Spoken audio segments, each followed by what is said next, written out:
let's get into our team selection, because that is one of the big things for us to do before we get off. And there are so many different bits to talk through. I'll pick the keeper, Alisson Becker. That's always a difficult one. Matt, you can lead us on the defence. I think it's fairly straightforward, the defence, to be honest. I think Trent will obviously be one of the fullbacks. I think the two centre-backs will stay the same. There's no need to change those. The chances for Joe Gomez and Ibrahim Konate will come, but I don't think it's in this one to start with. Then at left-back, I think it's fairly straightforward as well as Kostas Tsimikas has done. Andy Robertson's been in training long enough now. He was on the bench last week. I think it's pretty obvious that he will start and come straight in, because it's a huge game. It's Chelsea. It's potentially one of the games that could be decisive come the end of the season. And, you know, as much as Tsimikas has done really well, he is the deputy. You don't throw away what Robertson has done for 3 or 4 seasons just for the sake of 2 or 3 games and a couple of friendlies. So, yeah, Andy Robertson is in without a doubt, I don't think. Everyone in agreement on the back four? Yeah. Okay, Theo, what about the That didn't really work out. If you listen on the podcast, we just put our thumbs up. Yeah. The answer was yes, says Ian Doyle. It's like a police interview, isn't it? You've got to say the minute and what they're doing. Midfield, I reckon we might see the proper midfield. You know, we've always said that you've got your first choice front three. Well, now it's the first choice midfield as well. It's going to be Fabinho back in number 6. It's going to be Jordan Henderson allowed to get a bit further forward. And we're going to see Thiago Alcantara start. And it's one where it feels like that big sort of game where you want your big names, you want your experience, and you want to see what you can do. And those are the players Jurgen Klopp trusts. Those are the ones he's going to turn to. Doesn't matter how well Naby Keita started the season. You feel a bit hard done by for not starting, but you just feel for this sort of game, you want Thiago in there, you want Henderson in there. You in agreement with that one, Doyley? Is that going to be the midfield 3? No, it's not. Theo has got it badly wrong. Oh. Well, he hasn't got it badly wrong. He's got one wrong. Henderson, Fabinho, and Keita can stay in. If he doesn't play, if, you know, he needs a run of games, and if he's actually fit and he's playing all right, then why, just play him? You might not be able to play him for about another 3 months. I was going to say, he can match his consecutive run for Premier League starts, can't he? Yeah, 3. Matt, what do you think for the midfield? Yeah, I'd go with Thiago personally. I think it just depends purely on how fit he is. Is he ready? Is he able to play the full 90? I think if he is, you play him. But if there's any sort of doubt over him, then it will be Keita. I think Harvey Elliott obviously did really well, but it's not a game for him. I don't think it'll be one of Thiago or Keita, and I'd go for Thiago as long as he is 100% fit. Just think of that Chelsea midfield, and we're talking Kante, Jorginho, Kovacic. If I've said that right, it's one of the names like, we stumble Kovacic, over. Is it? There Kovacic? Kovacic. Yeah, Kovacic, yeah. Like, we know they're going to want to get on the ball. They want to keep possession, and we know how tough they are.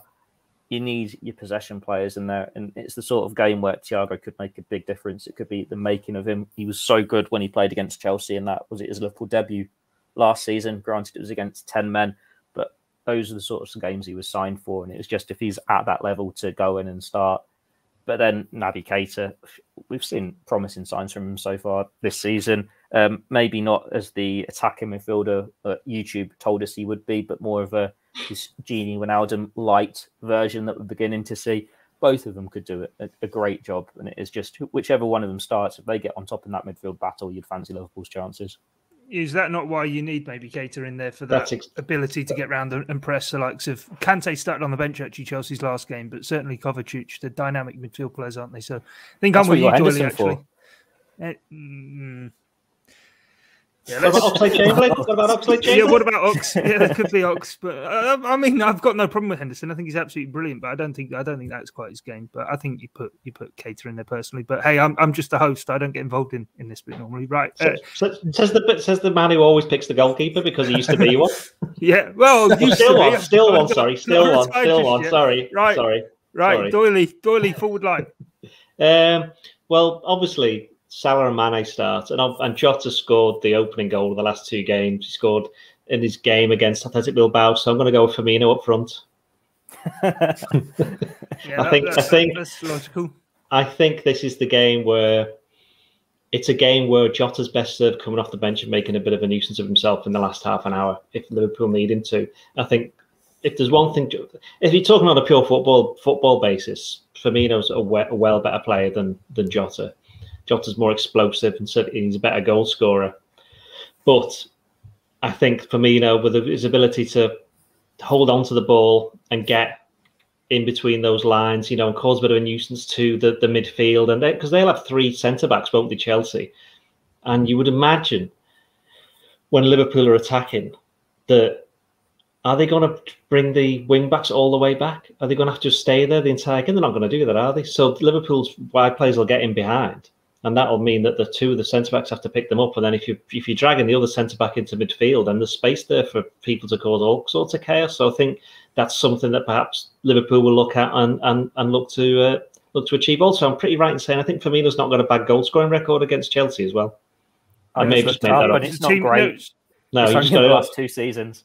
Well, hang on, the most recent seasons then. Yeah. So there you go. Yeah, I was going to say, including the year that he couldn't score at Anfield, and then bang, he scored at Anfield against Chelsea. Yeah, so and that was the night Liverpool lifted the Premier League. So hey, could be a good omen. Matt, do you agree with that, or are you going to go with Diogo Jota?